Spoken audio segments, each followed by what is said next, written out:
Welcome this evening. This is the Reading Area Homelessness Coalition project. This is our final report that we put together in the last 12 months. And we're going to hear from Eli and Nika from Homebase. They've been working with us for the last 12 months. And then I'm going to turn it over right now to Missy to have some welcoming comments. Yes, I want to thank you all for coming. This is an important conversation for our community. It isn't just the faith-based, the government, the community, other little groups and pieces of our community, but our whole community that needs to pull together to solve these issues. This is an important conversation. I welcome you, and I'm so happy you're here. Now, besides thanking you for being here, I really want to thank Kristen for taking this on as a project.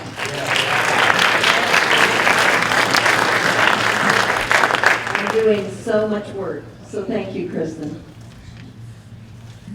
This is a time for appreciation and thank yous because I did have a lot of support from Mayor MacArthur. I really appreciate it from the beginning when Lloyd Pendleton called her out and asked her to, take on a challenge. We didn't quite get as far as we hoped with that, but we hope with the continued planning and awareness in our community that through the strategic plan we'll also have a roadmap to see what works in our community. Just a couple of things about more appreciation. This really has been a strong community effort. From the beginning workshop on July 16th at the Shasta Union High School District boardroom, we had 63 community members starting to share what their thoughts and concerns were, leading up all the way through other workshops. 500 people showed up to listen to Lloyd Pendleton. We continue to work on workshops and had a lot of wonderful people in our community who want to be part of the solutions. So I really appreciate all the help. I appreciate that our community came together and financially supported our being able to use our community resources. Private and businesses, nonprofits came together and supported our reaching outside of our community to bring in some expertise that is combining what our priorities are through these workshops with what they know through their experience as best practices and put this together into the strategic plan that you're seeing here. So I thank Nika and Eli with Homebase. Also Symmetric Solutions was part of our evaluation. We recently did our data study, which showed that there is a huge cost we already know in our community. Financial costs, there's an emotional cost, there's a health cost to people who are homeless, and it's time that we do come together as a community, realize that we need to spend our money the most effective, efficient way to help our most vulnerable members of our community, and through that, through housing, through supportive services, we will really improve the lives of our entire community. So with that, I'll turn it over to Nika and Eli, and then we'll have a few community speakers after we hear about the plan, and then we'll have time to learn about what the next steps are in terms of questions and answers, and we have some community speakers also. Thank you so much, Kristen. Thanks to you and to the Reading Area Homeless Coalition and all of you who are here today. So many familiar faces that we've come to know and really appreciate over the course of this process that we've been engaged in together. Also want to thank Scott and his team from Symmetric Solutions for their support and facilitation. And with that, we're very excited to move forward with the strategic plan kickoff, which is the culmination of, as Kristen mentioned, over a year worth of work. So, my name again is Nika Rabkin, and as my colleague Eli Hamilton, we're from Homebase. It's a nonprofit based out of San Francisco, California, that conducts consulting around issues of homelessness for communities across the country and across California. And we've been working with you here in Shasta County since last June, so it's been about 13 really wonderful months. Once we're finished here with the welcome in the agenda, we're going to move on today to begin with a little bit of discussion around the background of the community process. How did this plan come together? What was the process that the community went through to create this document that is the strategic plan to address homelessness in the community? Then I'm going to hand it over to Eli to talk about the strategic plan itself, to outline the priorities of the plan that the community came up with, and the action steps, the specific steps that the community can take to actually operationalize and turn those priorities into a reality. Then we're going to turn it over to a diverse group of community members to talk about the community perspective, what homelessness looks like in Shasta County, and the implications of the strategic plan for Shasta County. And then lastly, we'll talk about next steps. What is your role? What is the role of the community? As Mayor MacArthur said, this is a community, it is a community problem, and therefore the strategic plan embodies a community solution. So as a community, what comes next? And then we'll have some time for Q&A at the end.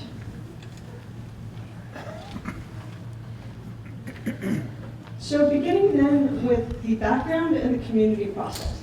Where did this strategic plan begin?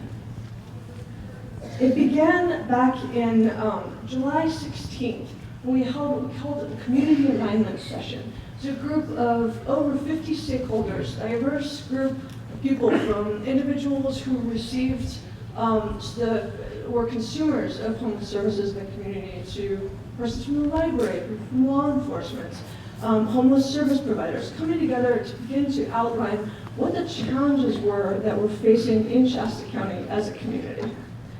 In November 19th, we released an analysis of the gaps of the homeless support system in the community and the opportunities for where the community could go from where it currently was to a place where homelessness was being addressed efficiently and effectively.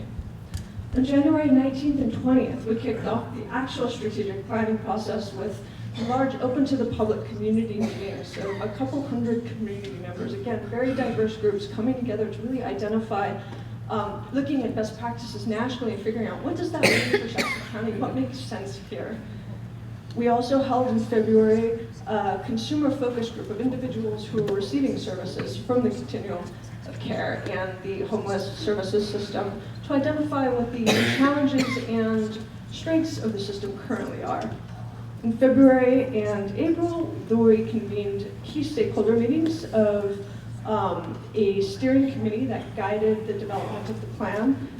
And back in June 9th, there was another stakeholder meeting of over 50 individuals coming together again to discuss and finalize the strategic plan that we are about to reveal for you today.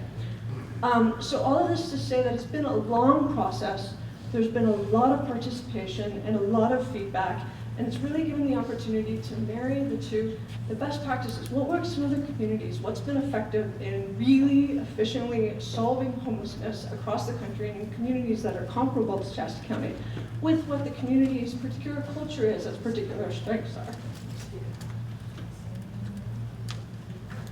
So through this process, we've seen a variety of certain themes that have been recurring. Many of those themes have actually already come up over the course of about 5 minutes that we've been talking so far here today. And one of the interesting things about these themes and about the timeline that I was showing you a few minutes ago is that there's really been a trajectory starting with a sense of frustration to a sense of hope, to a sense of possibility, and then an embracing of a how, that there is an actual how to solving homelessness. So some of the themes that we've heard over the course of this process have been that the status quo around homelessness is not working. What's happening now is not enough, and new solutions are needed. That while motivations across the community differ, there is agreement, there is consensus that something needs to be done to end the impacts of homelessness on everybody in the community. There is consensus and agreement that this is going to require buy-in and commitment from all community members, from elected officials to landlords to business people, to everybody has a stake in making this solution happen.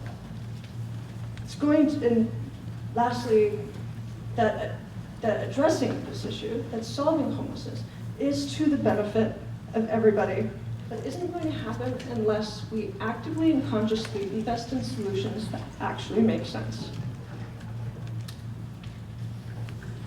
A few other themes that arose time and time again. The community has many strengths, And we should be leveraging those strengths as part of the solution, recognizing the amazing things that are already happening and building on those.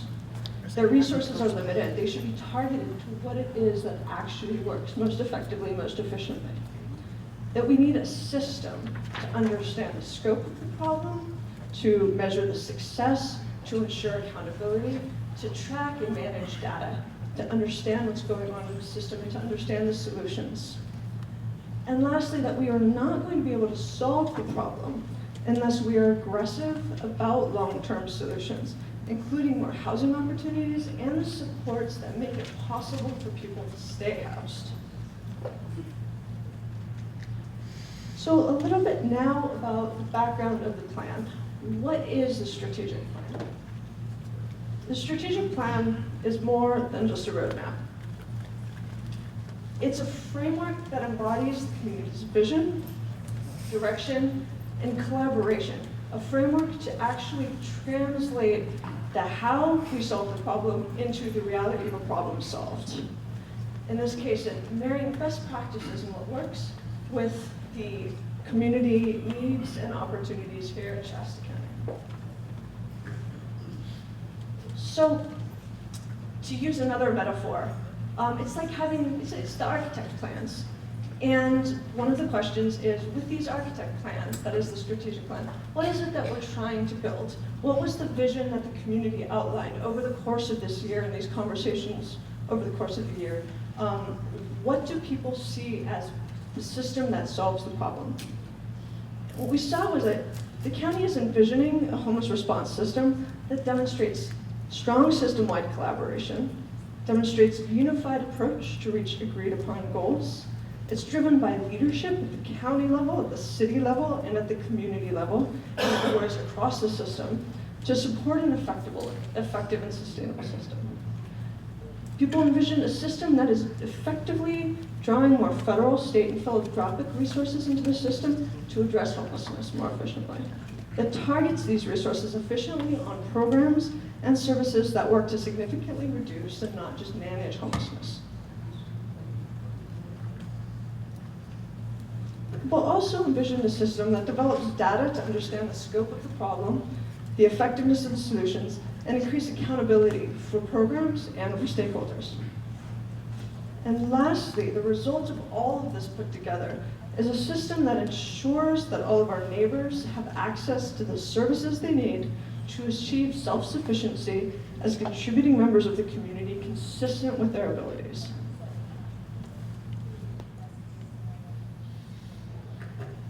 So we've heard a lot of repeating things, and these are going to be repeating over the course of the strategic plan because they're the foundational themes that the community has identified that are the vision that the community has for what solving homelessness means and are the framework for the best practices and the steps that can be taken to actually solve the problem of homelessness, to reduce the impacts of homelessness in the community, to get people off the street and into housing for good.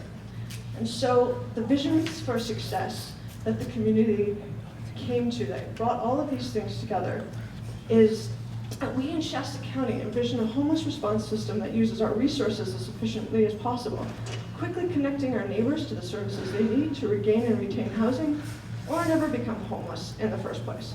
By solving homelessness, we will meaningfully improve the quality of life and well-being of everyone in Shasta County. So with that framework and outline, I'm going to turn it over to Eli to talk about the specific priorities and action steps and the framework that's in the strategic plan. Hello everyone, it's really great to see everyone here. I first want to say hello to everyone who's become a familiar face. It's really great to have gotten to know everyone and work with the community on this project. And thank you to all of you who are here hearing about this project for the first time. So why a strategic plan? Why is a planning process important and helpful in addressing a problem like homelessness? First, a plan allows you to have targeted and coordinated solutions.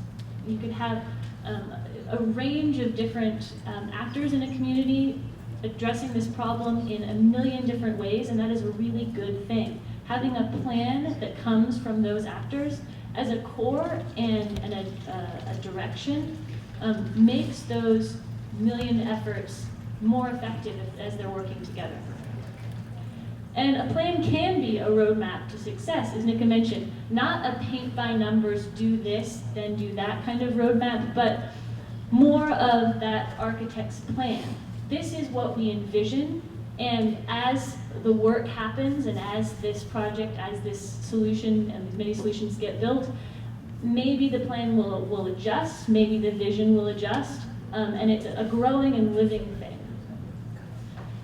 A plan is important because it can be a basis for very concrete proposals that show how the proposal will move towards success and what benefits will be produced in the community, which allows purposeful investment in long-term solutions. So a strategic plan can be an anchor for those common sense strategies that will allow the community to understand where to invest its resources and what the benefits will be. To reiterate some of the pieces of the framework for solving homelessness that are going to come back through as we talk about the strategic plan priorities, these are the key, just boiled down to one word, the key things that the community has expressed that it's looking for in a solution to homelessness. Accountability, transparency, coordination, quality of life, and a focus on doing what works. So with all of that in mind, the strategic plan action steps are organized under 11 priorities. The first 3 priorities are directed at increasing the availability of housing. Leadership is an incredibly important priority because a coordinated leadership and a structure for engaging in these action steps gives the community direction, and even if everybody is not doing the same thing and is not rowing the same boat, everybody can be moving in a common direction, which makes it easier to understand what success means, to share data and information about how success is happening, and to figure out how the community is doing in its work towards ending homelessness. Our sixth priority is coordinated entry, and we'll talk a little bit more about that later. But this is all, coordinated entry is also a priority that's all about creating systems in the community that will support collaborative efforts. Outreach, prevention, and mainstream coordination. So outreach is about getting people into a system. Prevention is about identifying people who don't need to become homeless in the first place. And mainstream coordination, when we use the word mainstream, we mean programs and resources that aren't specifically targeted to or dedicated for people who are experiencing homelessness. So using all of those resources and the strengths of the community that already exist to support returning people to housing. And then, very important, the community identified priorities around messaging and community engagement. So making sure everybody in the community understands what is happening to address the issue of homelessness, what successes are happening, and where the community can help support those efforts. So the 11 priorities in the plan can be thought of as part of an actual system that is operating. Starting with outreach, which is a sort of part of the system that makes it easy and possible for people to access the necessary services and housing. Moving through to the work of moving people from that outreach piece into accessing services and accessing housing by making sure that the housing exists, engaging with landlords as partners in providing those housing opportunities, and building a coordinated entry system so that when people are engaged through outreach, they're brought through a cohesive, standardized system so that everybody is accessing the resources that are best for them. And then ultimately moving into permanent housing situations. Because the solution to homelessness is housing. And once a person is housed, that person is no longer homeless. Ultimately, all of the work and all of the support that happens has the goal of ending homelessness permanently for individual people. So with this basic system, it's important to remember that there's a priority for preventing homelessness to begin with. So ensuring that when people only need a brief assistance or a very specific type of assistance in order to stay in housing that they are currently in, that prevention be recognized as an important piece of the system. And then supporting this system of outreach, pulling people into services, and then moving people into housing, that coordinating leadership and tracking data, collecting data about performance are really key foundational pieces in order to make sure that all of this system is working as a whole in one direction, and that resources are being used effectively and efficiently, and that there is data and information available, and someone to be looking at that data information to make sure that the activities and the energy that's being invested is having the types of returns that the community wants to see. And then finally, again, the final two priorities of the plan, marketing and community engagement. So these pieces also run parallel to the entire system. Everyone in the community should understand what is happening in the homeless response system and should understand whether and where they have a place in that response. So taking a look at this system and how all of these pieces work together, I want to talk about some work that's been happening in the last few years here in Shasta County, specifically around the population of veterans. Because of federal priorities, because of certain types of funding that have become available in the last 3-5 years at the national level, many communities have chosen to focus on veterans as a priority population for finding housing and ending homelessness for a number of reasons. And those efforts have been happening here in Shasta County. And over the past several years, a number of stakeholders in Shasta County, including the Veterans Resource Center, the Shasta County itself, the City of Reading, and the Department of Veterans Affairs, have worked together to dramatically increase the availability of permanent housing with supports that help people to remain in that housing. They've developed a central master list of veterans who are experiencing homelessness, so that when a housing opportunity is opened, someone to fill that housing opportunity can be found quickly, easily, and that person's homelessness can be ended as quickly as possible. A centralized assessment and referral system for veterans' housing and services, so that the right housing and services are matched with the person who needs them the most urgently and is the most vulnerable. And a coordinated outreach system, and developed a network of mainstream referral contacts to make sure that the system is actually finding all of the veterans who are experiencing homelessness who need assistance to find housing. And the impact of this targeting of resources can be fairly dramatically visualized. So the orange line here shows the increase in the number of actual units or rental assistance vouchers that exist in the community between 2013 and 2016. And the blue line represents the number of veterans experiencing homelessness who are counted in the annual point-in-time homeless count in 2013, 2015, and 2016. These numbers suggest that the increase of permanent housing and all of the other targeted system-level work that has happened around veterans have had an impact on the number of veterans, a significant impact on the number of veterans who are experiencing homelessness in Shasta County. Because the impact of the availability of permanent housing with supports is so vital and can have such a dramatic impact, the first priority in the Shasta County Strategic Plan to respond to homelessness is permanent supportive housing. Permanent supportive housing consists of housing and all of the supports that are necessary to keep someone in housing.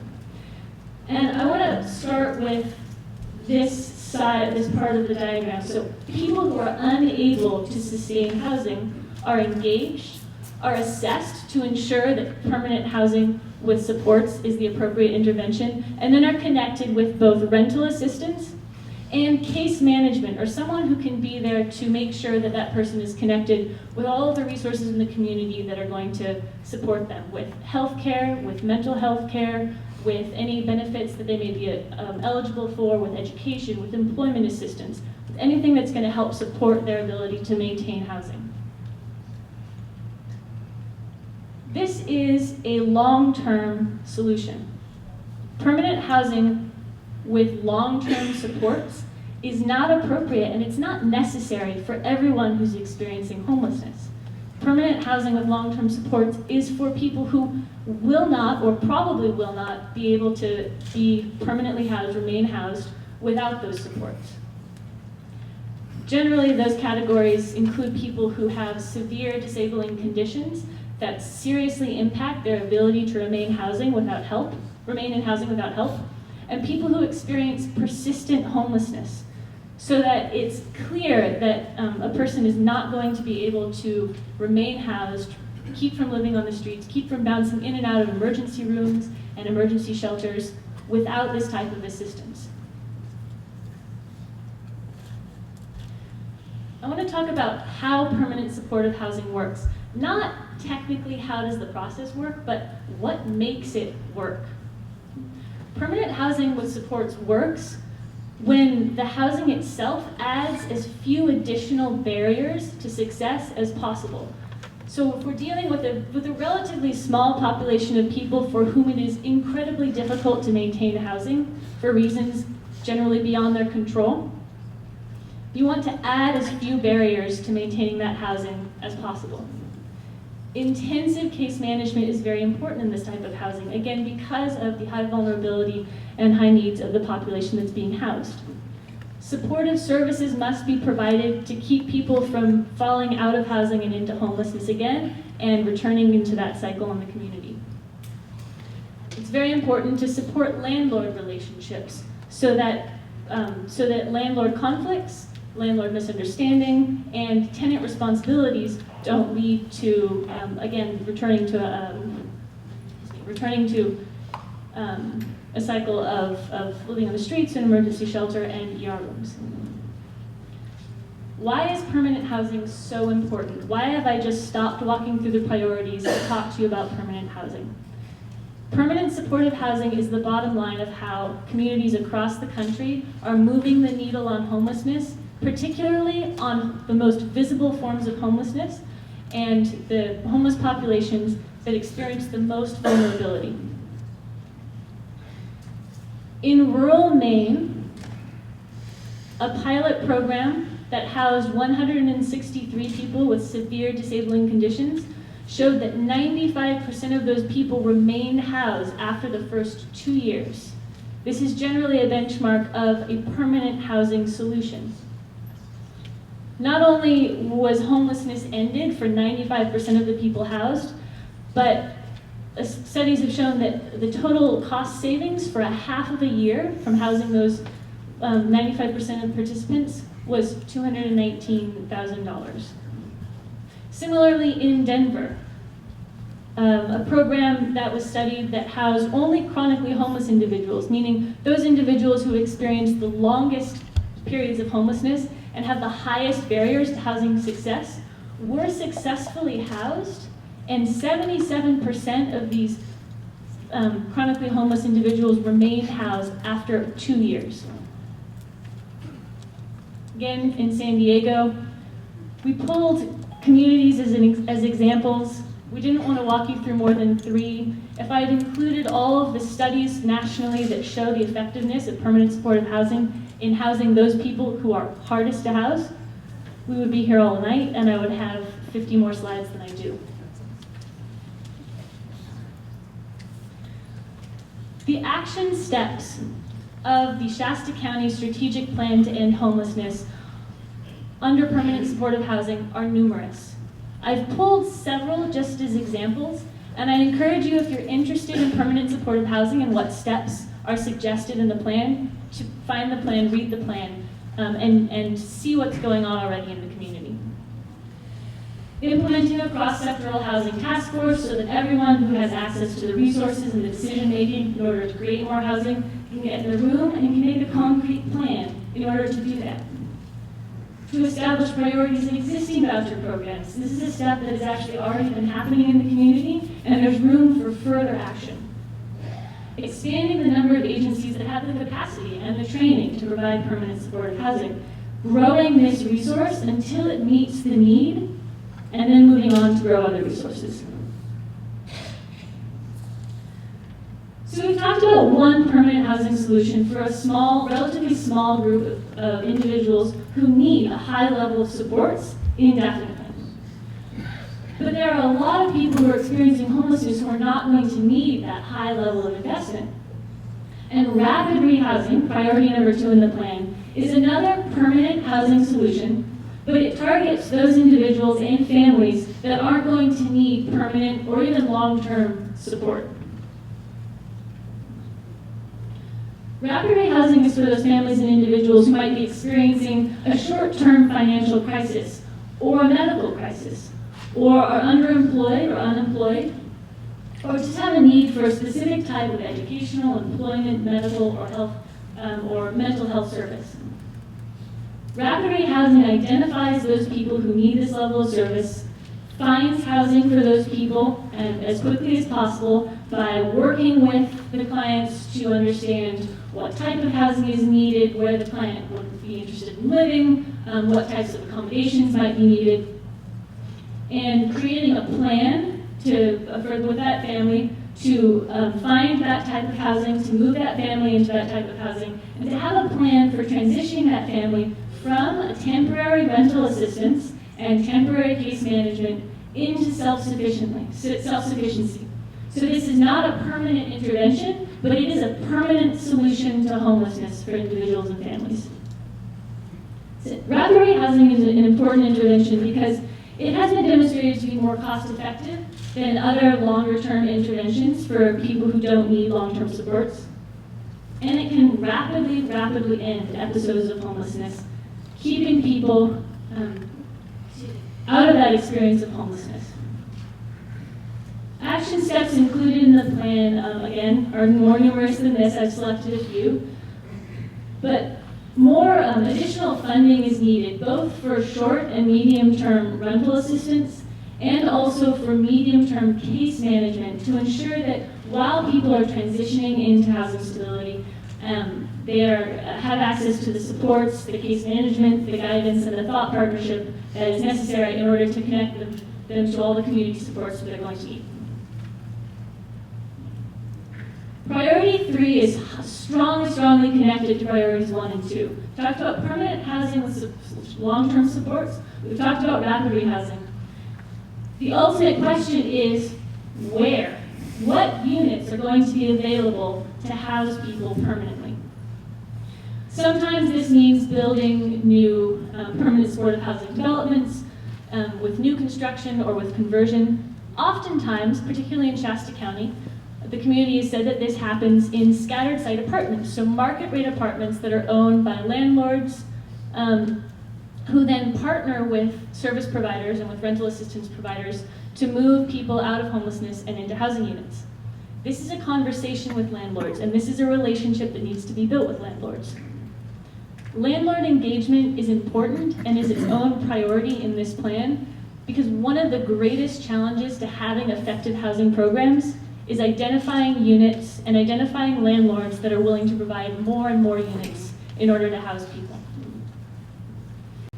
Landlord engagement, meaning a strong relationship between both service and housing providers and tenants with the landlord, helps alleviate landlord concerns and clear up landlord misconceptions and draw landlords in as vital community partners in solving this community issue. Communities across the country have experienced very similar challenges to Shasta County, and people in Shasta County doing this work have experienced, and they have great experience of overcoming those challenges. There are approaches that have demonstrated great success in engaging landlords.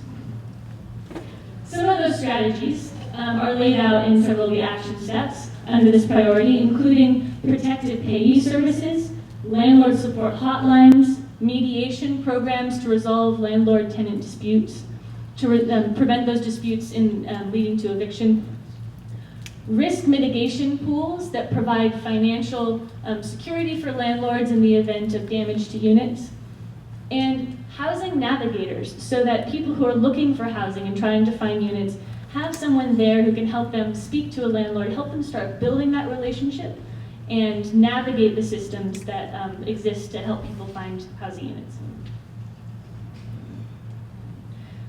Priority 4, we're moving away from the housing-focused priorities that are the first action steps in the plan, and into the system-building priorities.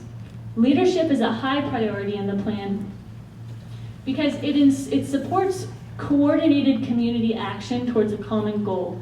It ensures that all opportunities for either bringing in new resources and using existing resources in a more coordinated, efficient manner don't go untapped and don't go unnoticed. Leadership is important to make sure that community-wide implementation of best practices happens. So we may have a provider in this corner who's doing amazing things with landlord engagement, and a provider in this corner who's doing amazing things with aggressive case management and outreach to engage people who are living on the streets. And strong leadership can identify that those two things are happening, bring everybody in the community to the table to learn about those strategies. Action steps around leadership include a strong desire to expand the continuum of care into a new role as a locus of leadership and policy setting, to relocate the COC's collaborative applicant into a nonprofit, and also to make sure that there is a strong full-time staff person to support that effort and to take on the facilitation and leadership role. And to implement a committee structure to coordinate the work, to make sure all of those heads and all of those great strategies are at the same table together at the right time, in the right timeline, and working on the right problems. Priority 5 is another system-level priority. Data and performance measurement is important to create a system that knows what it's doing. When we talk about data and performance measurement, we mean data at the community level. It is very, very useful for individual providers of housing and services to understand what their programs are doing. It is infinitely useful for the entire community to understand what is happening in every sector of the housing and services world, to understand how effective those efforts are being, and if intervention A is being incredibly effective and providers on the other side of town don't know that. They don't know how to adjust the use of their resources.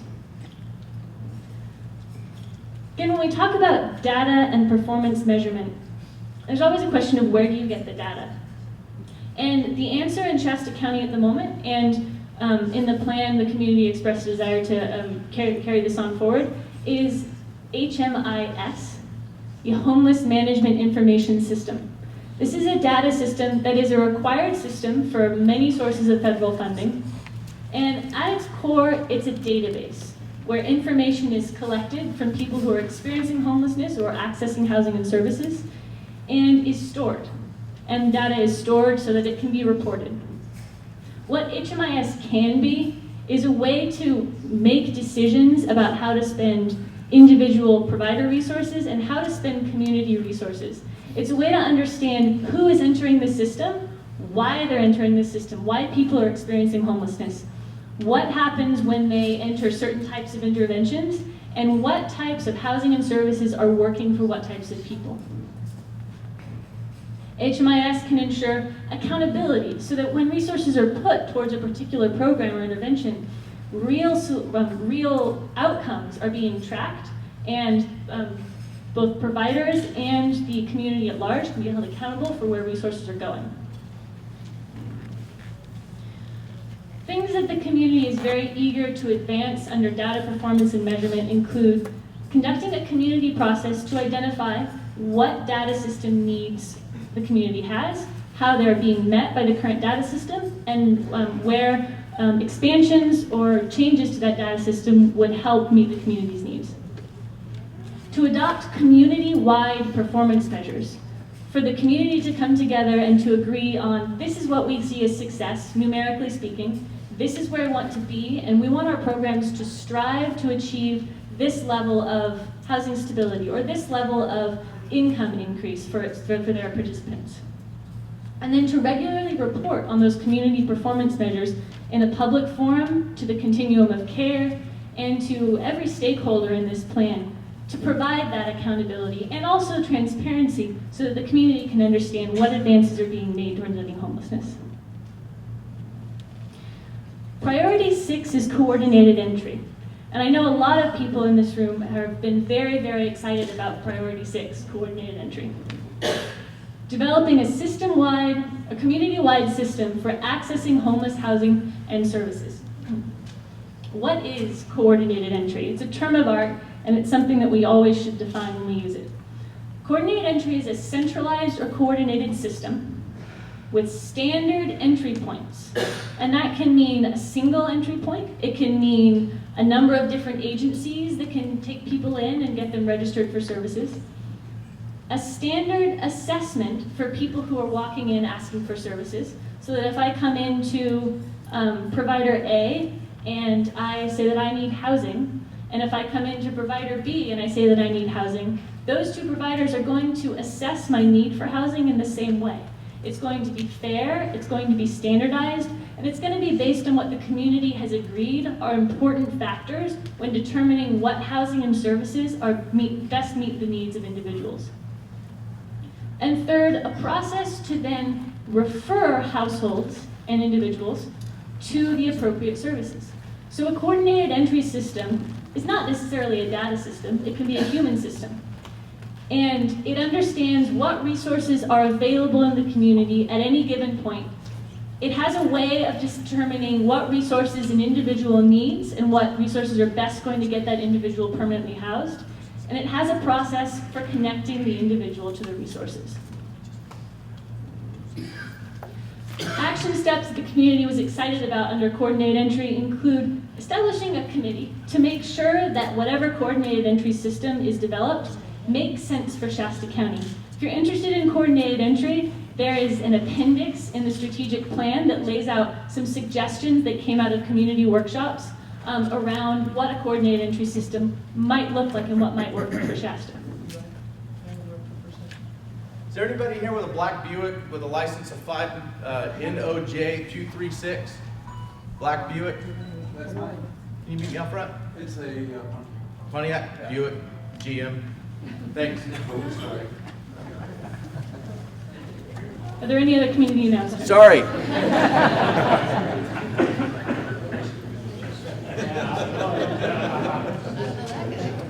There was also a suggestion and a feeling in the community that starting with a limited scope pilot system will allow the community to determine whether its plan for coordinated entry is viable and appropriate. I'm going to move quickly on to the final priorities, but I want to note that establishing a team and training any access points or any places where people might go in the community who are experiencing a housing crisis or need services. This is a point where bringing everybody in the community into a system is really necessary and also really possible. So coordinated entry can be incredibly integrated into a community. So the plan priorities, 7, 8, and 9, we've grouped together because they're about what supports this structure, what supports this system that we've just talked about.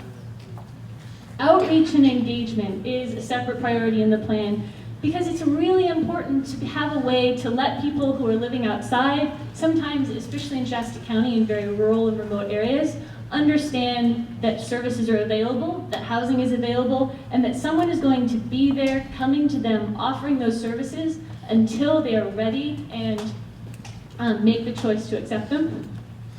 Prevention is a vitally important priority because it prevents homelessness before it happens. So ultimately, the way to end homelessness is to make sure that homelessness doesn't happen. There are already systems such as 211 in place that act as very sort of logical and natural ways to design a prevention system and to provide access to prevention resources. Priority 9, coordination with mainstream institutions. So one example is to partner with school districts to identify homeless and at-risk students and connect them to resources. School districts already have supports in place for students who are experiencing homelessness. They identify students who are experiencing homelessness, and that relationship can be really key to cutting off homelessness for youth and for children. Other examples might be coordination with hospitals, coordination with law enforcement, coordination with libraries, with faith communities, with every mainstream source of community supports that already exists. And the final 2 priorities represent ways to engage the community in a positive dialogue around homelessness, ways to make this process and this system transparent, and ways to engage the community in actual positive, effective action. From whatever place a community member is coming from, there is a way to support the strategies of this plan. Yeah.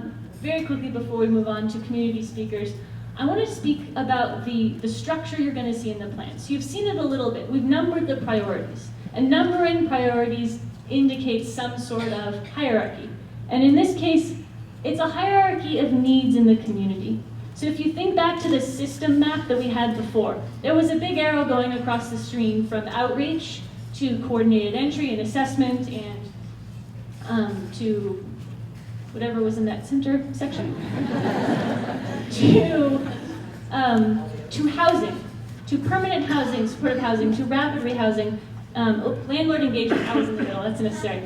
Right? But the end point is always going to be housing. And so if the housing is not there, the system backs up, and the system is going to be less effective, and having a system is going to be less effective.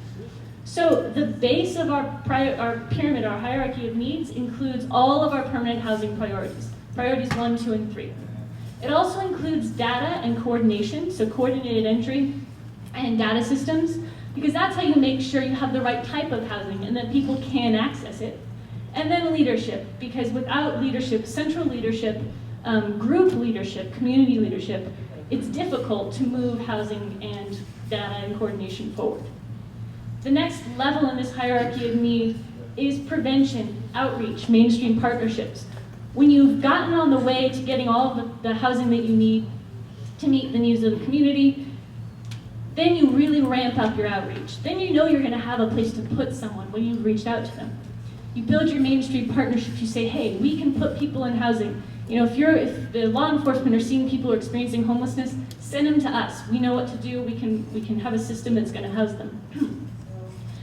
And then, not less important, not waiting to start this, but as a intense focus, maybe coming later on, community involvement. The community can be involved now, but what needs to happen immediately is housing. And as all of the other system pieces are more in place, there's going to be more opportunity for all members of the community to slot into that system, to understand how it works, and to really support it. So the implication of this hierarchy, the orders of the priorities, is that not that middle section and top section are going to wait. You're not going to stop doing outreach. You're not going to stop making outreach better. You're not going to stop engaging the community. We want you to start taking action. But in the first few years, you're going to focus intensely all of the energy in the community as much as possible on filling in whatever gaps remain in this core system, and then moving on to other pieces of the system to focus intensely until all of the community's needs are met. That covers all 11 priorities in the plan.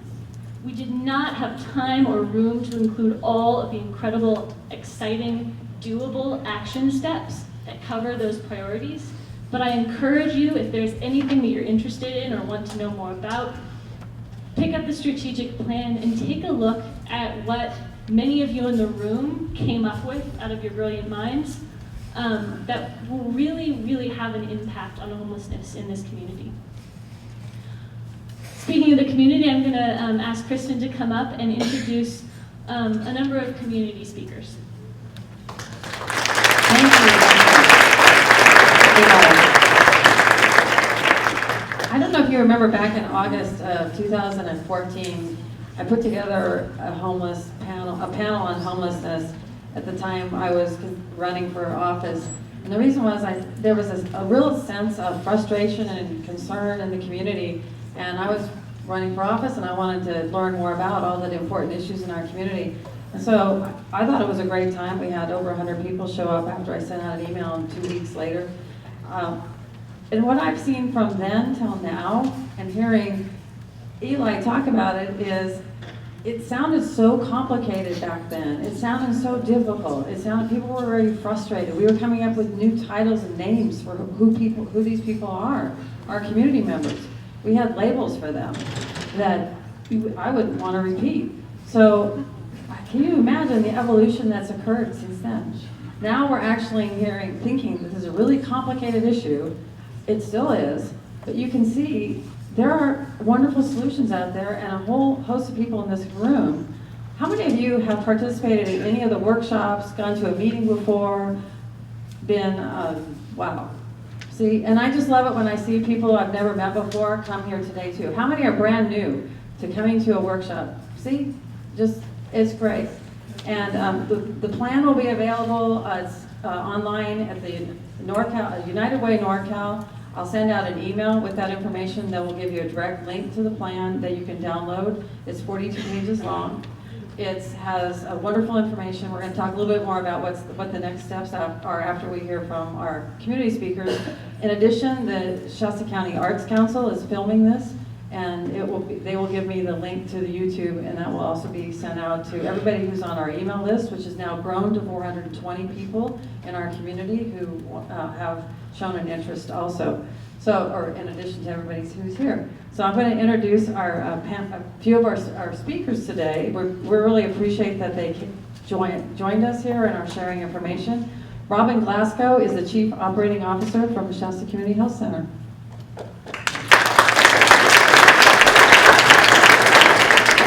Thank you, Kristen. I really appreciate the opportunity to be here this evening in this packed room.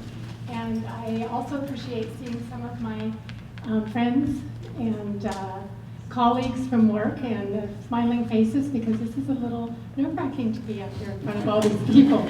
So I just want to say it's my pleasure to represent Shasta Community Health Center on behalf of our Chief Executive Officer, Dean Germano, who's traveling this evening and was unable to be here. And so I'm going to try to do my very best to share a little bit about the health center and our medical services, particularly around what we do for the homeless population. Eli and Nika asked me to really focus on the perspective of the community health center serving homeless individuals, outreach and coordination of our efforts, and so I will really try to focus on those things. But first, to just give you a little bit of background information about the health center. We were established in 1988, and we have a mission to provide quality healthcare services to the medically underserved individuals in our community.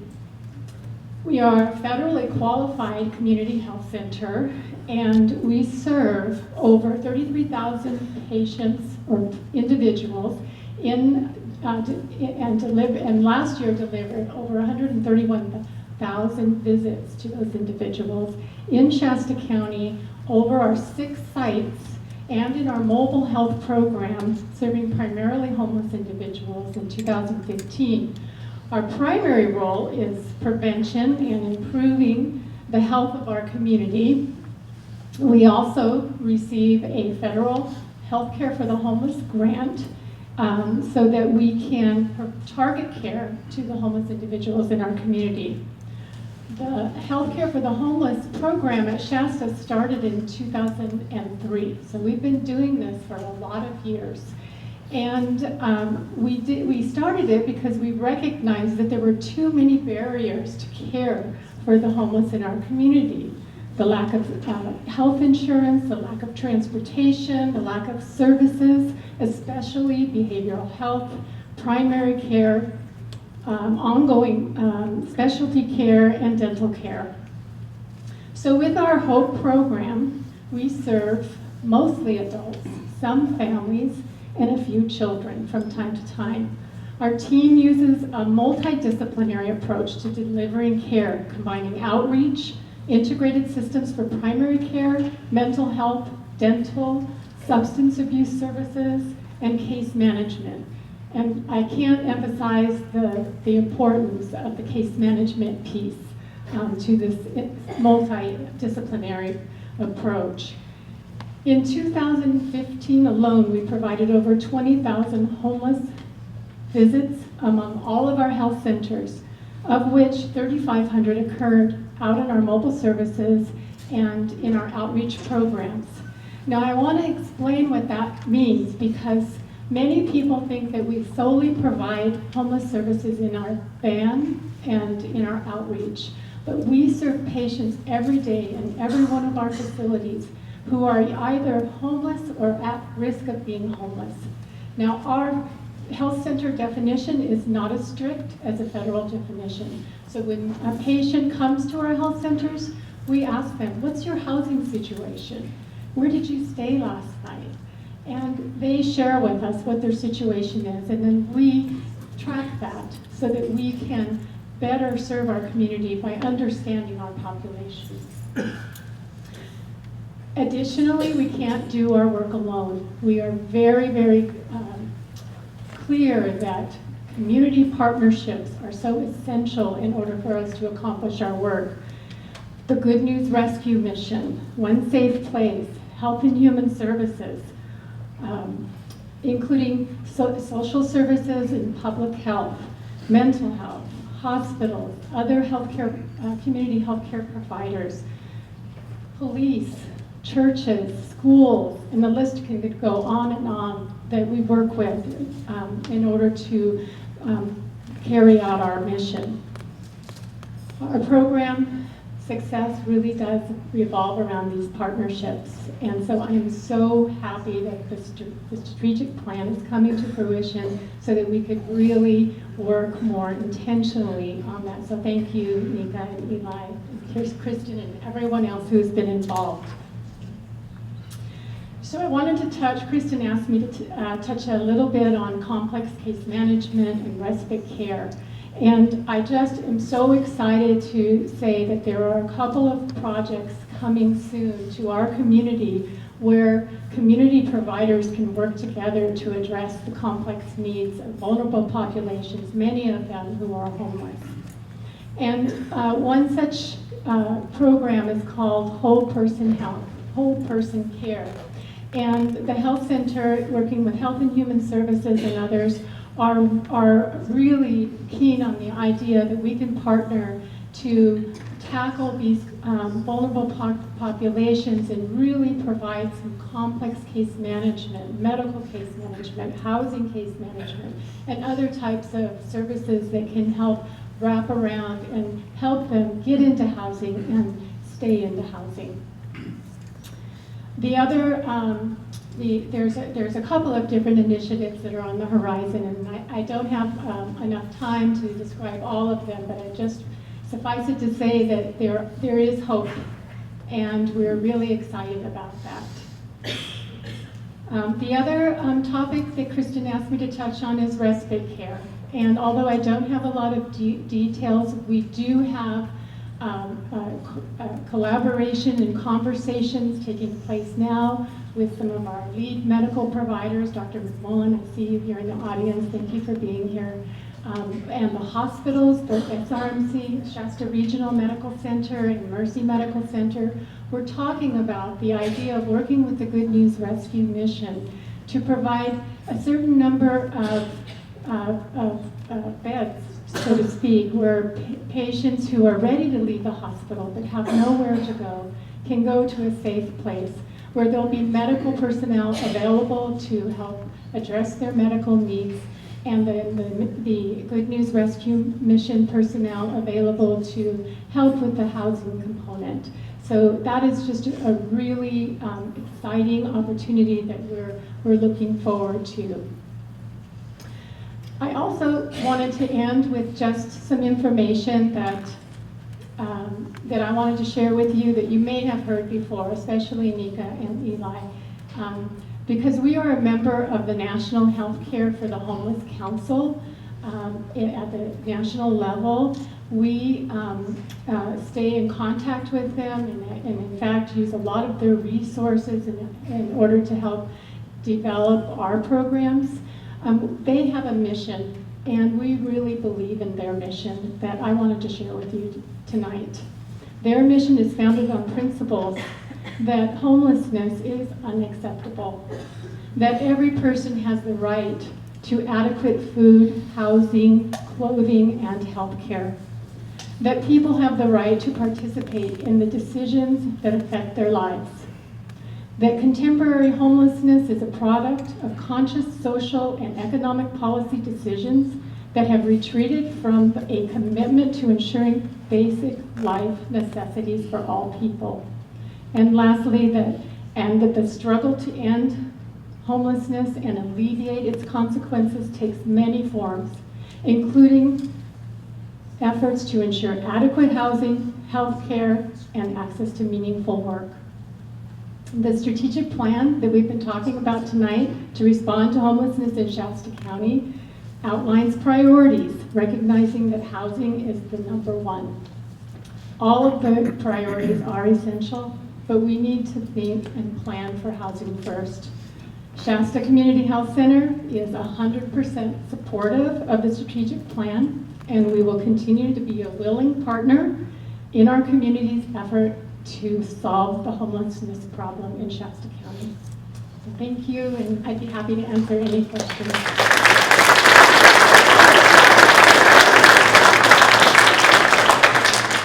Thank you, Robin. Our next speaker is our fire chief, Chief Jerry Gray. And he's going to talk a little bit about some of his perceptions of the impacts of homelessness as a first responder. Thank you. Thank you, Kristen. Thank you, everyone.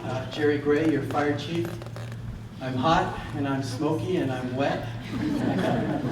The Chelly Fire, our firefighters and other crews from outside the area working a pretty significant fire right now. I'm here to tell you that we're interviewing some homeless persons that may have contributed to this. And thus, one of the reasons why I'm here is to talk about the impacts of the homeless challenge on public safety, particularly the fire department. When I was asked to provide information on this matter, I struggled a lot with it because the database that all fire departments subscribe to nationwide, it's called the NFIRS, National Fire Incident Reporting System, contains no field in there that you click on that says homeless person. And so to try and identify how we came about a factor of responding to X number of calls to homeless people actually involved a lot of staff time to try and process by district what percentage of calls we estimated on the conservative side might involve homeless persons. It was quite the challenge to come up with this number, but essentially out of our 13,000 calls in 2015, about 15%, or about 1,900 calls, were responses to homeless persons. And what I mean by that is we respond to the fires that they may have started. We respond to their calls for assistance when they are injured or when they are sick. We respond to the request for service just to help them out in that capacity as well. So on the fire side of things, it was far more complicated. We responded to about 600 calls, fire calls, last year.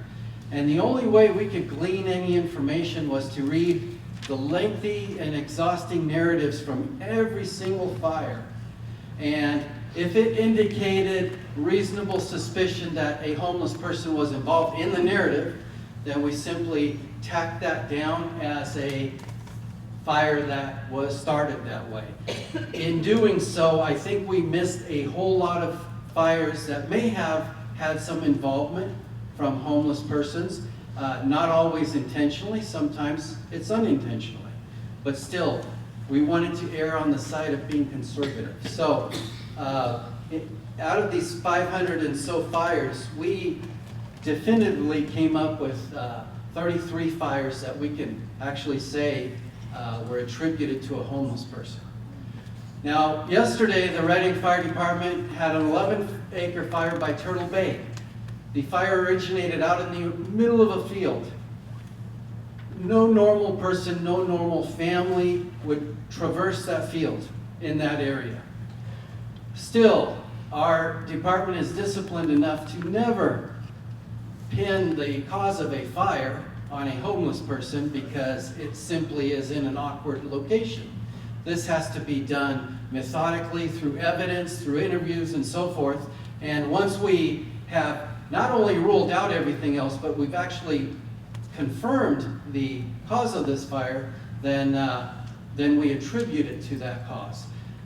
In 2015, some of the more devastating fires that the city of Reading had were attributed to homeless persons. In one case in particular, a gentleman off of South Bonneview was trying to cook food in the middle of summer. Bone dry grass, we were coming out of a tremendously painful drought, and this field needed one little spark, and it got it.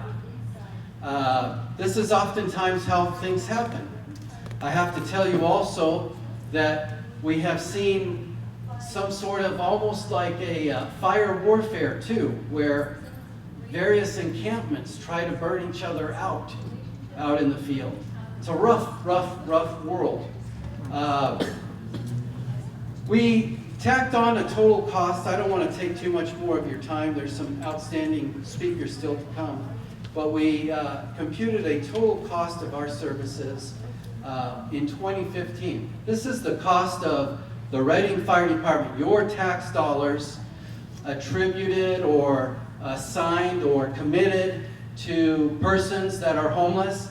And we, in rough estimates, we came up with almost $275,000. This is the cost of our response. This is the cost of what our normal equipment rates would be, and so forth and so forth. We've also added some collateral costs or indirect costs. For instance, we had a tremendous problem with vandalism at Fire Station 1. Not all of it, but a great deal of it was caused by homeless persons, we believe. So we had to put up some extra security fencing, screening, just like many of our businesses have done. In my business, this cost is your cost. And so we tack that on to the total bill of our commitment. So in all, just shy of $300,000 attributed to the homeless challenge that we have in our community. There's some real far-reaching costs that I couldn't even wrap my arms around, but on several occasions during 2015, we responded to homeless persons who had serious communicable diseases and who presented exposure risks above what we would accept normal to our personnel. And so we have a process by which our personnel have to be isolated. They have to go and they go through a certain antibiotic regimen, and they're off work. Again, this is a cost that's borne by you, our customers. I could not fully wrap my hands or my brain around the cost of that, but that also may be a significant element that I could not capture. So in all, 15% of our call volume, almost $300,000 for the Reading Fire Department. And this does not include allied agencies, CAL FIRE, the ambulance, and so forth. So I'd be happy to answer any questions. Thank you all.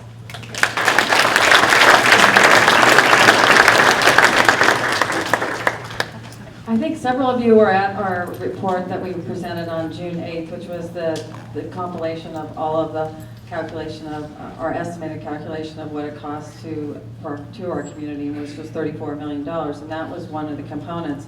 And the reason for illustrating that is not to another point of whining or complaining about it, it's just the realities are, wouldn't we rather address homelessness through all these strategic methods of addressing and providing for housing, providing for health care. But now we see that the state and federal government are now providing more resources to communities that include housing, that recognize that housing and medical care and supportive services in a combination are the solutions, so that we can spend money that way rather than on answering calls for fire that were possibly set by homeless individuals. So that's part of the illustration that we wanted to show in addition to the study. And again, that study is also available on the United Way website. Everything we've done is on the United Way website, and all of the film and video. So I just want to thank Chief Gray for presenting that information.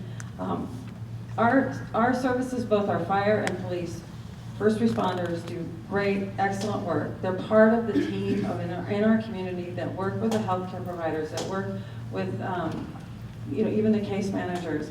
And it's through this strategic plan that we're going to be able to collaborate better, utilize our resources in a more effective way. And I appreciate Chief Gray for coming and taking time out and addressing us. Our next speaker is Marcus Greathouse, and he's going to share his personal experience. Thank you, Marcus. They didn't tell me I was going to be in a room with a bunch of people about this many.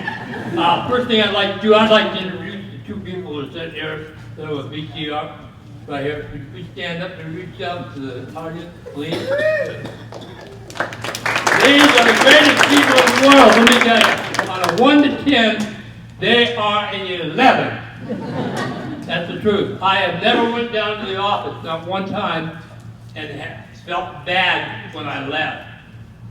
I've been homeless. The first time I was homeless was for about 3 months, and I learned about these people through the VA, which is very good in this community also. And I was about 3 months homeless, and I got into a place with another gentleman, and it just didn't work out. He disappeared. We never could find him, but they did me again. They got me another place. And this last go around, I had a landlord that wasn't too good, and yet, what do? They're right behind me, supporting me all the way. That's what I was like. The support I get from these people when I walk in there is fantastic. They are doing more than they're supposed to. There's also another lady, Michelle, that I work with. She's not here tonight, but she's another one. Fantastic people. They put the vet before anything. And that's something I'd like to really impress. The way they care about you. When you walk into a place and you feel down and somebody says, "Here, let me give you a hand." You really know when they really mean that. Give me a hand. And that's what they've done for me. And I want to really impress that. I think they should get twice the money they're getting. I don't know what they get, but I think they ought to get more. And I thank you very much. I hope that's good enough.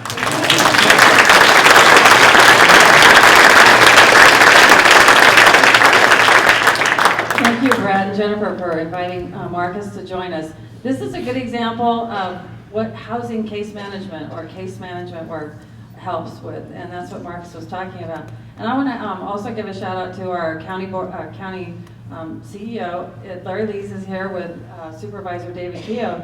And in the last couple of years, our county has really emphasized and put more resources into case management. And I think every day now we hear about expanding those services. And that's also a little bit about what Robin was talking about in whole person care. Is now that we're recognizing that there's this collaborative coordination of efforts that needs to happen, and our county has already been out there and really embracing some of those concepts and increasing the number of case managers, and that's one of the things that has been helping Marcus and helps a lot of our homeless.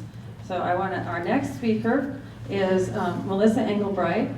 I met her after Lloyd Pendleton's presentation, and she had an inspiring idea that she has run with, and she's going to talk with us a little bit about people of Reading. Thank you.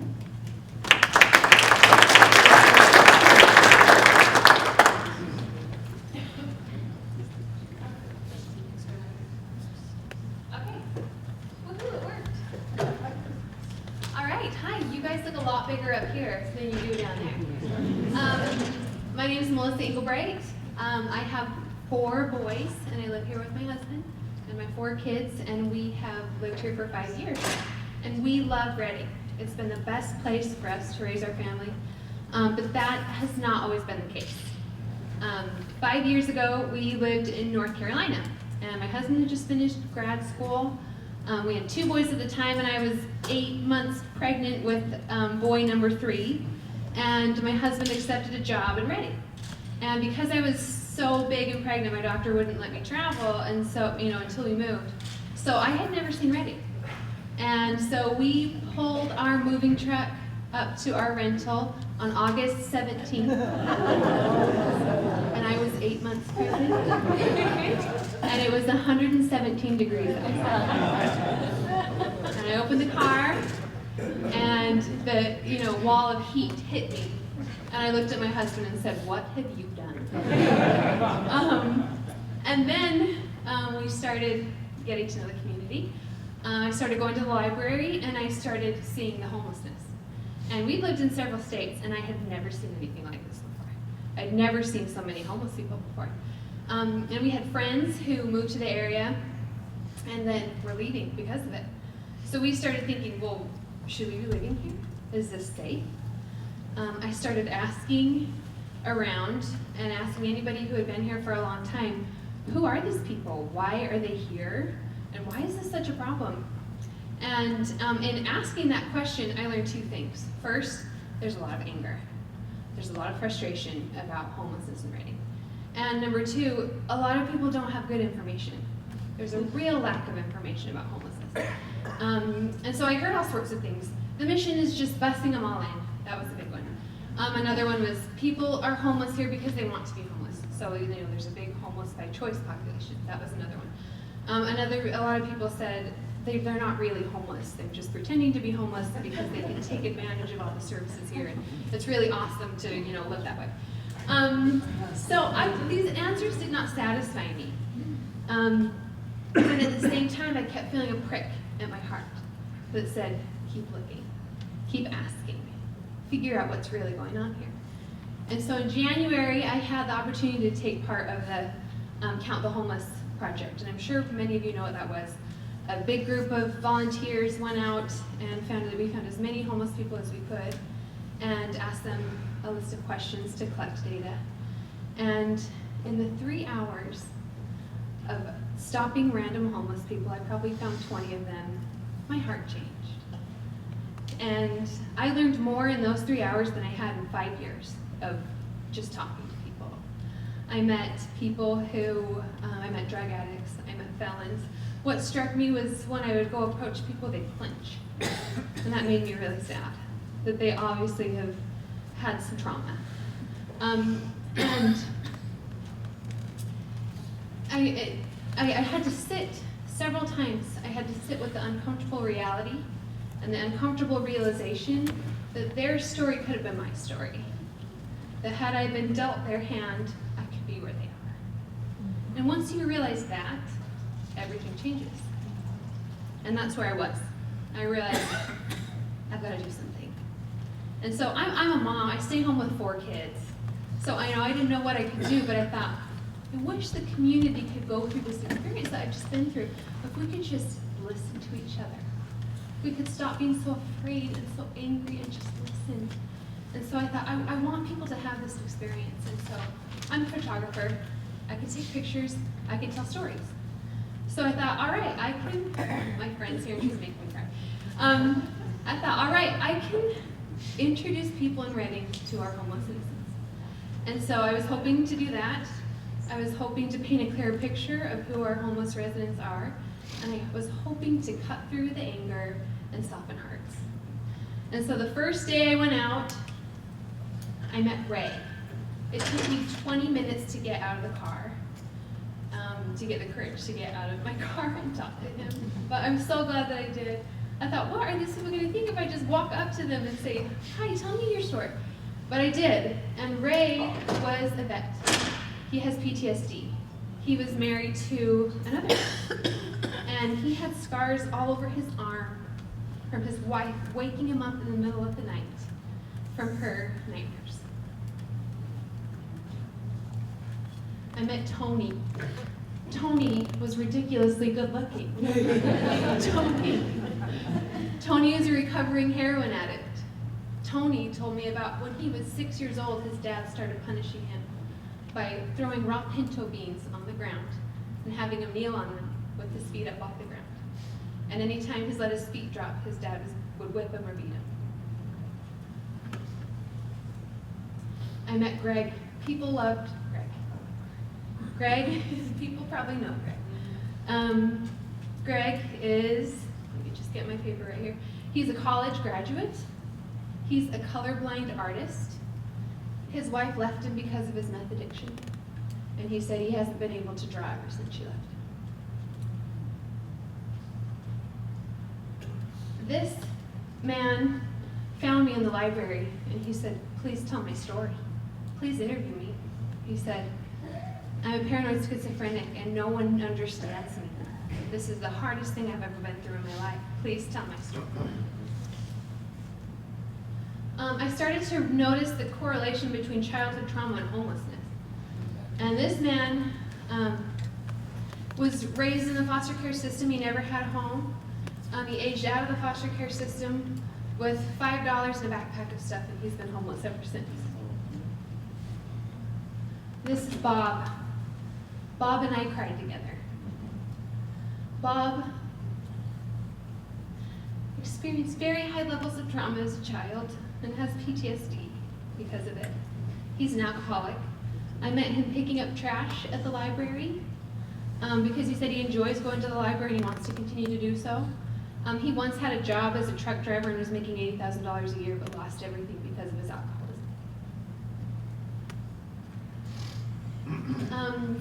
I'm not going to talk about Barbara yet, but I'm going to. So as I told these stories, I hoped they were connecting. I hoped they would connect, I should say, and they did. The response has been incredible. I received dozens of messages from people saying, please let me help. Please let me go out with you.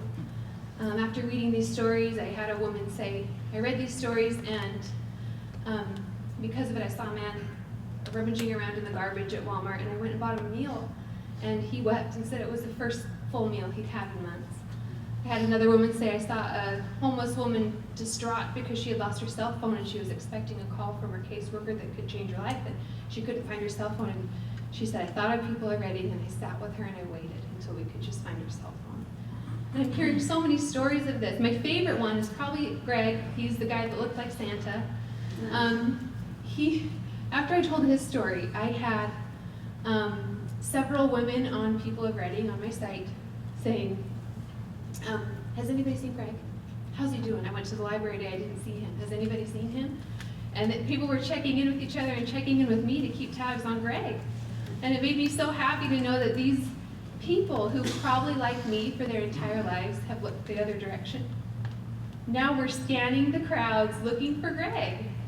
Okay, and this is Barbara. I'll end with Barbara. Barbara is 73 years old. 72.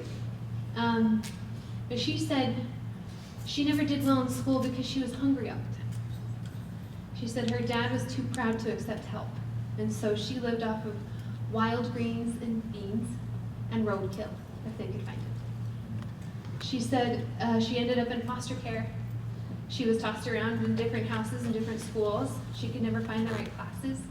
She kept talking about not being able to figure out combination locker and how embarrassing that was for her. And she dropped out in the 10th grade. So Barbara spent her life running from abusive boyfriends and ended up in Reading and lived under the bridge for 20 years. She told me that she buys cat food, and she mentioned several times, we've got to go find my cats, I've got to feed my cats.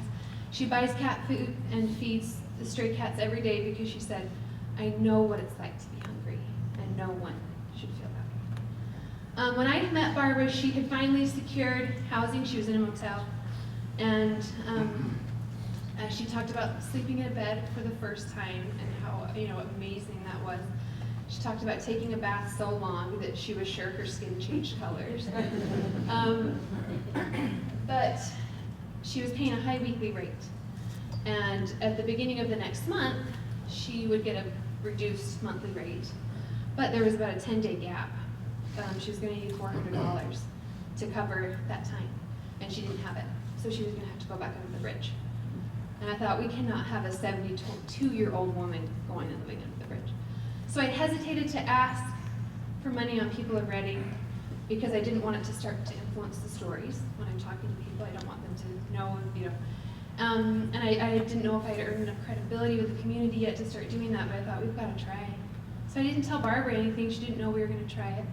I posted her story at 9 p.m., went to bed. By the time I had woken up the next morning, that post had a post reach of 12,000 people. We'd raised well over $400. 70 people donated, and the average donation amount was $6. And so this project is showing me that people in Reading care, people in Reading want solutions, and they want to get involved. And my hope is that as we continue to tell these stories and put a face behind homelessness, the hearts will soften and we will figure out where we fit as part of the solution. Thanks.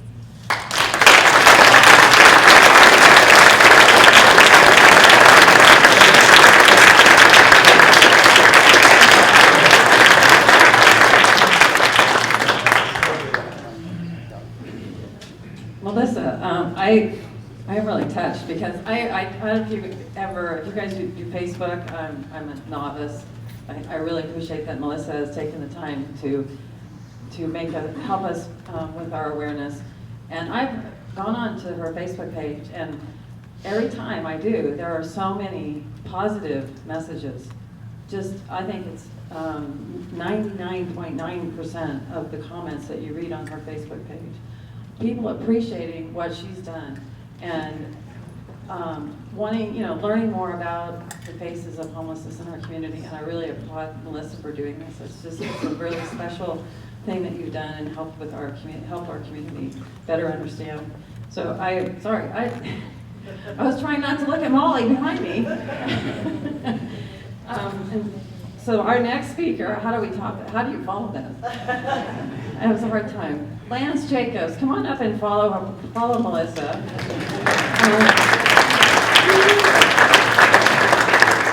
Lance is our senior pastor with Bethel, and Lance is going to talk a little bit about, I think, the importance of collaboration, working in our community, and also, for example, talking about a project that he helped get started, the Community Care Fund, and then you'll see another opportunity where our community members can become part of the solutions. And then we're going to do next, we'll do some other things, and then I'm going to close with what some of our next steps are for our community related to the strategic plan. So, Lance, thank you. Thank you, Kristen. Thanks for having me. To be clear, I'm not the senior pastor of Bethel Church, but I am one of the senior leaders there. We have quite a few folks that are part of the team there. Yeah, what a perfect person to follow. Wow, I felt a little intimidated because you moved the whole room, and it's beautiful what you're doing. Probably the reason I'm up here to talk is really probably an echo, really, of what you just heard from Melissa. I'm sorry. Yeah. How many of us in the room have actually encountered somebody on the streets, whether they were without a house or they looked like they were homeless? Yeah, I think that's probably why most of us are in the room. And I have myself many times encountered somebody that's on the streets, homeless, without access to a house. And I think like you and like Melissa, I'm one individual that in that moment, I've got tons and tons of stories where this moment happened, where my heart was like, hey, how can I make a difference here? I want to help. And I love, before I go any deeper into what I want to talk about, that the leadership that this strategic plan is calling for and looking to roll out, actually the point person for all this, Kristen, is an individual that isn't profiling and stereotyping people in our community, but she's an individual, actually a high-level leader in our community that cares about people. Like when I sit with her and I have coffee with her, she tells similar stories that Melissa told, and she tells those stories through tears. She cares about people that are on the streets in our community. But yeah, back to my example, I think we've all stood in front of people that were on the streets for whatever reasons, and we've probably confronted in ourselves, how can I make a difference? I want to help. I want to do what I can, and I'd love for this person to have access to a higher quality of life. I love the emphasis that the strategic plan is drawing on housing, but that's not always the answer, because some people that are on the streets may not say, I want a house or a place to live. But I love that we're drawing that distinction and saying, hey, let's focus on that part of the problem. So I, like you, am a concerned citizen. And I care about this community. I'm an owner in this community. I'm an investor in the well-being of this community. I believe Reading is a beautiful place to live. My wife and I have lived here for over 18 years. I have 2 daughters that we're raising. And I love being here. But when I encounter problems in my community, I guess I'm not the kind of individual that wants to look away. I'm the kind of individual that would actually like to stop, that would like to take a look, and that would like to be a part of contributing to solutions. I found myself in a community meeting that the United Way was hosting several months ago, prior to Larry coming to town. We're glad you're here, Larry. And it was a joint, a collaborative meeting seeking to address poverty cycles in Shasta County. And I happened to be sitting next to another community leader that also happened to be a higher level leader in our community, influential, kind of a boss of many important people. And the facilitator of the meeting asked us a question: can you just give us 1 to 2 ideas that you carry in your heart that might be a part of contributing to solutions in Shasta County? Again, solutions that would be addressing poverty cycles, ending poverty cycles, alleviating poverty cycles here in our community. And I, as a leader in the faith community, so I do have a particular landscape that I navigate and work in, and also as a former outreach director, so somebody that would walk the streets of Reading and encounter people that are on the streets on a daily basis. I mean, so at one season of my life, I would have 10 to 15 encounters a day that I would walk away from without a real solution to. And that was problematic. It was painful. It was like, I'd be going to bed with a lot of weight on my shoulders. Like, we got to do something about this. And I remember in that prior season, seeking to engage the social service demographic of our community. Again, as a leader in the faith community, a pastor, I would seek to engage the social service sector in our community. Like, what would leveraging strengths look like? How can we together begin to work a common problem? If there are people that we encounter, like Melissa's story is told, that actually do want to get off the streets, that are actually looking for housing, how can we together help? Because I can't fix 10 to 12 encounters in a day. I can barely fix 1 encounter a month, right? And anyway, so that's a past season. That'd be 10 plus years ago. The connection between the faith community and the social service community back then wasn't very strong. Actually, the doors I would knock on didn't really yield a lot of partnership. So in a current season today, recently, the idea I pitched in that United Way meeting was, can't we leverage the strengths that the faith community has to offer with the strengths that the social service community has to offer? Is there a way that we can combine what churches do in a sense of being benevolent in the community with what case managers do in the social service demographic? And I think we've heard that like at least 6 times today, that one of the real keys to moving forward, getting people off the streets and into housing, is bolstering case management. So I pitched the idea. This gentleman was smart enough to say, wow, let's meet. We met. This is probably 16 months ago now. And through a series of meetings, we have what's now called the Community Care Fund. And essentially, the Community Care Fund is really nothing more than, it is finances to bolster case management in this community. So initially, the partnership has been the faith community with the social service demographic. How can we funnel dollars that do come into our churches towards the professional demographic in our community that walk with those who are chronically homeless? So my very uneducated idea of what case management is that these are the individuals in our community that walk with those that need services. They advocate for those that need services. They help people overcome those chronic behaviors that would keep somebody homeless. it's not just about getting somebody housed, but it's about keeping them in housing. So there's actually a process in place that case managers engage in that ensure there's dignity for those that are looking for housing, that ensures there's accountability for those that are receiving services. In my opinion, it's the major piece of the puzzle. So we've been in that project, I don't know, something like 10 to 12 months now, and it's been beautiful. There have been, I don't want to say thousands of people that have received help and gotten off the streets into the housing. It's a lot more like 20s, maybe getting closer to 50-something folks. But wrapping up my spiel, the big idea is that partnerships yield results. And really the big idea is currently the faith community is connecting with the social service community, but in my opinion, it should include so many more demographics. The business community, concerned citizens. I don't think that the faith community should be the major driver here. I think we're just a contributing factor. And again, the big story is how can we get behind the professionals that are really walking with people that are on the streets, and those that are on the streets that are saying help. Those that are on the streets that are saying, yeah, I don't want to be on the streets. I actually want a place to live. And because the barriers that those homeless individuals encounter are oftentimes so simple. Like they're not able to pay a pet deposit, and they're not willing to part with their pet. I mean, literally, it can come down to $100, $75, or they're not able to take care of a back payment of utility payments that grew and accrued interest.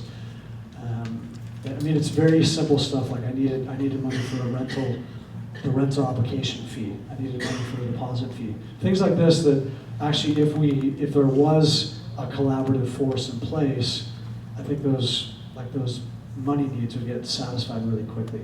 So it definitely has been an exciting project to be a part of. There's some amazing social workers and case managers that the work they do is, it's off the charts. It's beautiful. It's amazing.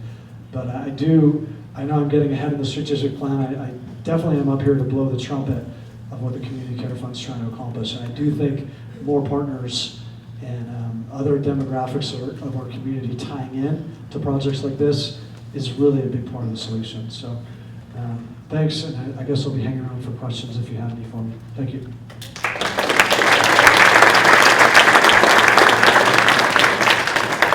Thank you, Lance. I just wanted to have Lance share with our audience here tonight is that there are ideas like that were just sprung out of some desire to be part of the solution.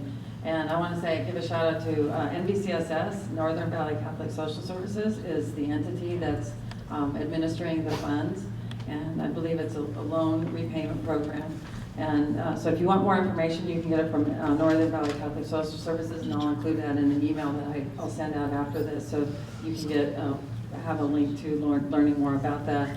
And I totally agree with Lance, and I'm glad he said it. I'll repeat it, that it is more than having the faith community be involved. We do need, and we would welcome others, businesses, other organizations. I often have made presentations throughout the community, and people want to know, what can I do to help? So this is what our next step, segment is going to talk about what do we do next, what are the ways that we're going to move forward from where we're at with the strategic plan, and then I'll have a few more closing comments about some specific steps that we're going to take with our city councils and board of supervisors to help implement things. So thank you, Lance. Thank you, Robin, Mark. Who else do I have? Melissa, thank you. And Chief Gray. Appreciate your coming and joining us. So now, Nika.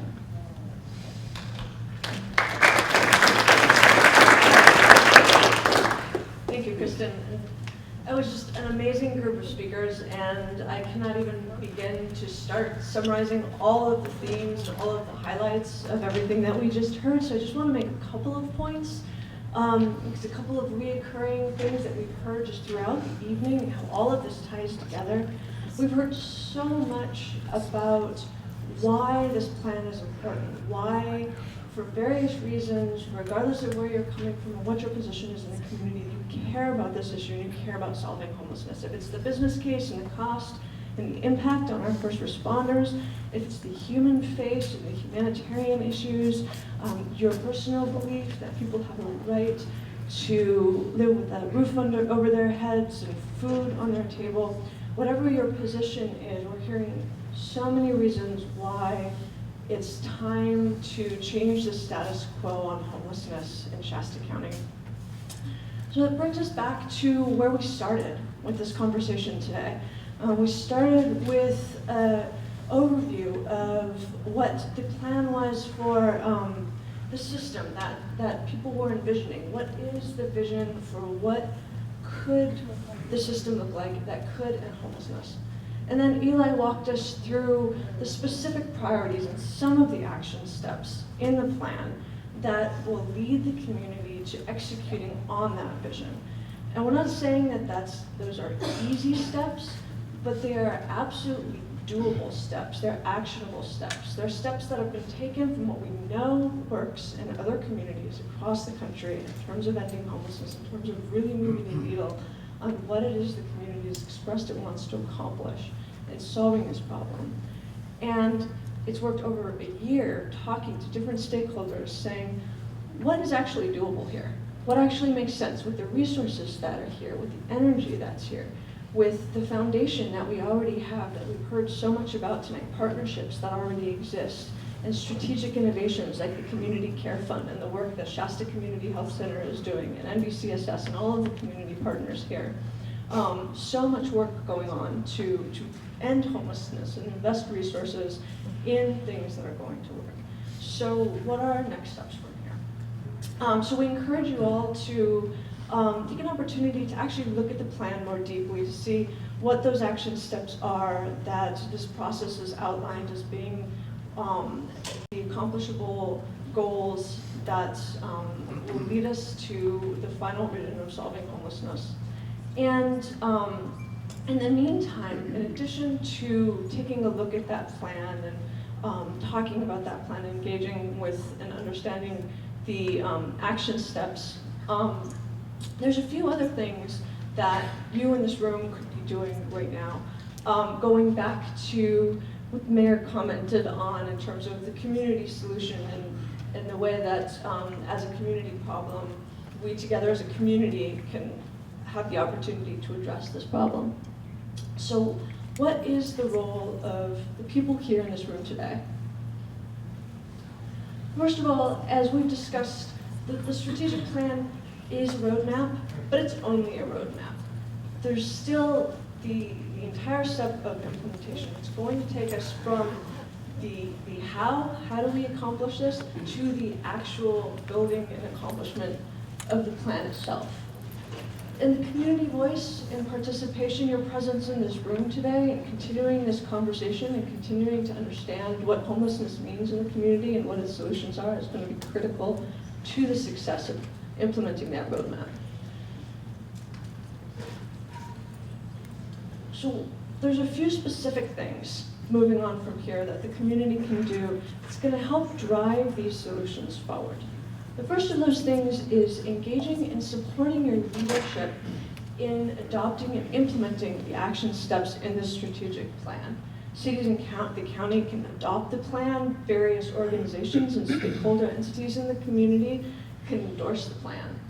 It can help grow and sustain a community-wide commitment. The conversation has to keep going. This is just the first of many steps. As we said, we know the way, but we continue to need the will. It's a long haul, it's doable, but it is a long haul. Solving homelessness just doesn't happen overnight.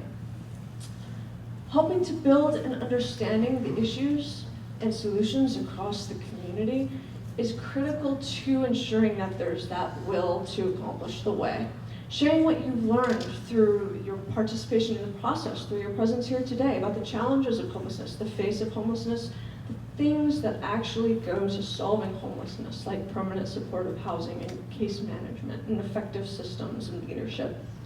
Neighborhood groups and business associations, faith congregations, so many organizations in the community have an active stake in solving the problem of homelessness and are interested and invested in solutions. So bringing these solutions to them and using that as a platform for education is going to be critical to ensuring that the conversation continues moving forward. The bottom line is that everybody has a role in this, and every contribution makes a difference, especially with some of the active kind of opportunities that we've been hearing about today, for example, the Community Care Fund, things that are focused on actually solving homelessness, not managing it. It's dumping money into a vicious cycle and a revolving door, but actually investing in solutions that will end homelessness for good. Encouraging landlords to get on board. They have such a critical role. And continuing to celebrate the amazing work that is being done at every level of the system. We've heard a little bit about it tonight. We've heard a lot about it through this process.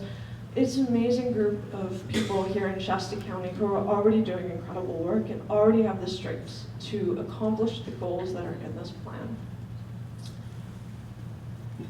So for now, I'm going to turn it back to Kristen for a moment, and then we'll be available to take questions. Thank you, Nika. What I want to talk about just real briefly are some of the specific action steps that we are proposing. So during this process, we had a lot of community engagement, as you saw, and in order to take one of the more meaningful steps forward, I put together a 15-member community committee called the COC Continuum of Care Restructure Plan.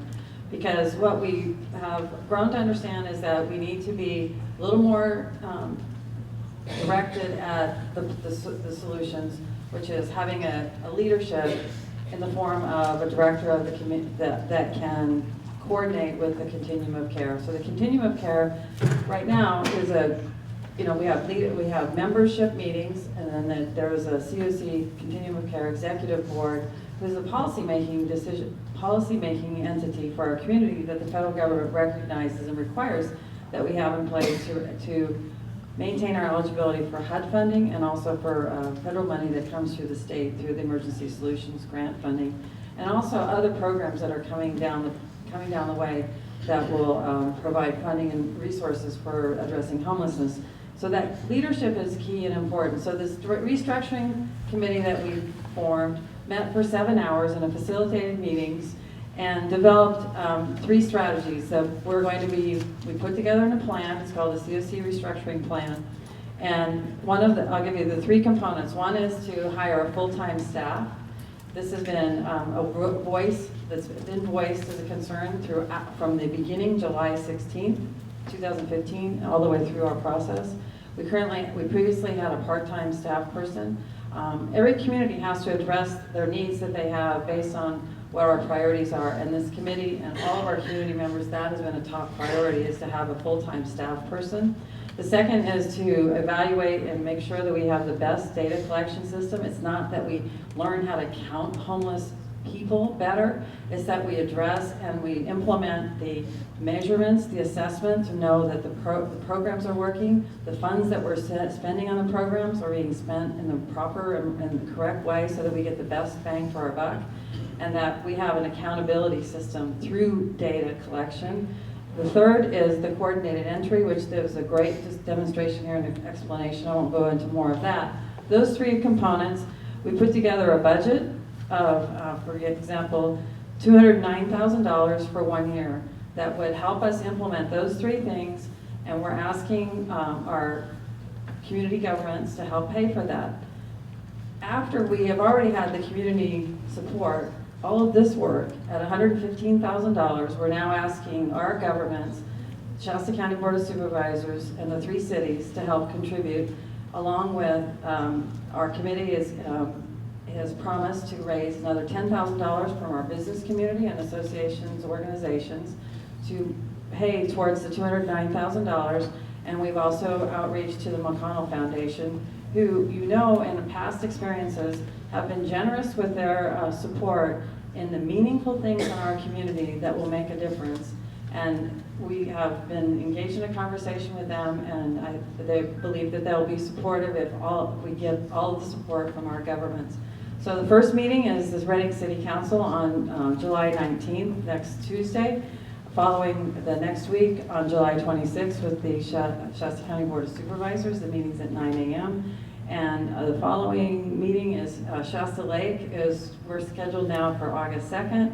And then we were in a conversation with Anderson City Council, city manager, to see when we can make a presentation there. So we want to gather all of our community resources at the government level using your tax dollars, but we want to put them to good use. And this is to support the implementation of this strategic plan. What I just pointed out to you is found in priority 4 is to hire the COC, priority 5 is to implement HMIS, and priority 6 is to provide the coordinated entry system. So all of those combined, we think will be helpful and for our community going forward, and be provide this foundation and the tools that we need to make this strategic plan successful in our community. So the other things that you can do is outside in the hallway there, you can sign up. We have little sign-up sheets for your area of interest, because this will be the work will be done later on. The implementation will be done through subcommittees. So you'll show your areas of interest, sign up there. It's HMIS, Youth Homeless Prevention Outreach, Community Engagement, and there's some descriptions of what each of those are. Also coordinated entry and housing. For example, housing work group is such a complicated issue. We've been working on it since October. Many of you in the room have attended the housing work group meetings. Our next meeting is July 21st. And I'll send out information about that. If you're interested, sign up on the housing area of focus. So the next step, we'll have a few minutes. You guys are so patient and such a great audience, and we're going to try and answer your questions and answer your questions with. But I wanted to just point out what the specific next steps are for making this happen, and that's with our presentation of our restructure plan. I think we've about covered it, and if we'd like to address questions right now, and with the few minutes that we have left. Again, thank you for your attendance, and I really appreciate all of the work everybody has done. I see so many familiar faces. I really appreciate it when I see people I don't even know, because I get emails from people I don't know because they want to be part of the solution. And then Tyson Adams has a presentation this Friday at Mercy Hospital to finish his residency program on housing and housing first. This is just another example of our community stepping up and helping be part of the solution. So thank you, and I want to give another round of applause.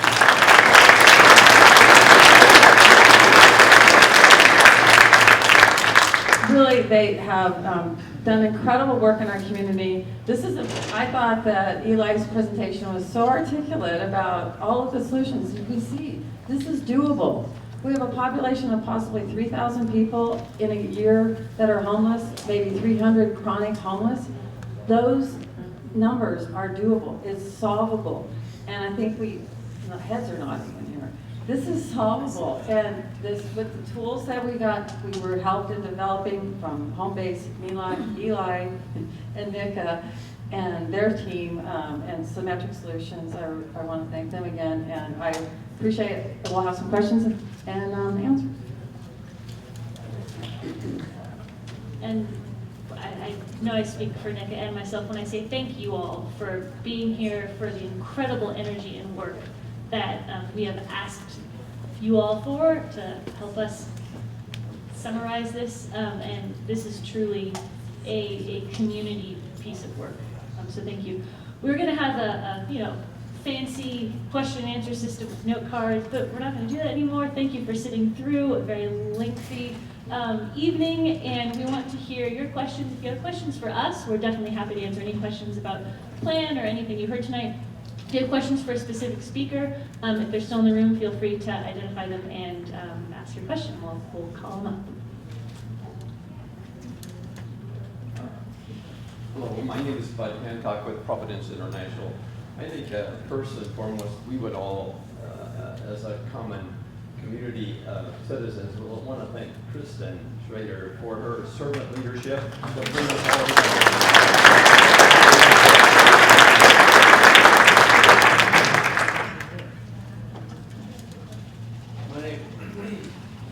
My name is Vern Price. I am a homeless person with mental illnesses, and I am a homeless advocate here in Reading and Shasta County. I asked a very tough question back in November in this very same room that Ms. Nika answered. Where is the homeless people at the table of policy making and on these boards and committees? I had the same question tonight. Has there been a progression in that? Where does homeless people sit in policy making? Because if we are kept away from the table, regardless whether it's deliberately or non-deliberately, we still feel and have the perception of not being included. So I do know that this is a very tough answer or tough question, and I do apologize if it seems to be forward, but there's a lot of homeless people out there that do have the same question. I think it's a great question, and I'm really happy that you asked it.